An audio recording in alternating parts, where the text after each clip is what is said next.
this focus on reform is not working for Labour. They've been trying this for ages and it doesn't work. And it primarily, I think, doesn't work because people just don't give them the benefit of the doubt on this stuff. They are, as far as most people now are concerned, I think, Labour are just part of a failed mainstream which has promised and promised and promised on all these issues and which has never ever delivered. And I just increasingly wonder whether or not Labour really understand British people anymore, really. I mean, I think that if you sit back and look at this whole situation that we've got just now with the reform, this goes back a long way. I think it goes back to the financial crash in 2008, 2009, all the way through into COVID, the energy crisis post-COVID. You know, the average salary in this country adjusted for inflation is less than it was in the financial crash in 2008, 2009. I think that, no, look, let's get the negatives out of the way first. Is reform tapping into xenophobia? Yes, I think they are. Are they tapping in particular at the moment to Islamophobia and pushing more of a kind of Christian agenda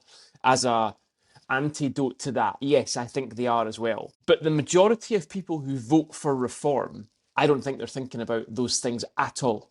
The people who are saying they're going to vote for reform, they're not thinking about xenophobia, they're not thinking about Islamophobia. I'm not even convinced they're thinking about immigration. I think what they're thinking is, hold on a second, I'm poor. I'm working hard and I'm poor. And the guy who lives next door to me in the other semi-detached, he's not working at all and he's got the same lifestyle I've got.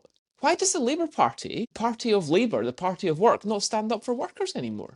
I think that's what they're thinking. I think they're absolutely hacked off with life in Britain, which is really expensive and where prices are going up faster than their salaries and where all around them they are looking at people who are getting money for nothing when they feel they're getting nothing for the work that they do. That, I think, is what reform ultimately has tapped into. I'm not condoning a lot of it, as I've made very clear. I think they're tapping into some really dark elements here. But I think this is the difference that Jeff has highlighted between what some of the leadership of reform is saying and the people who are voting for reform. The people who are voting for reform are desperate for something else. They're desperate to get a bit of reward for what they're doing.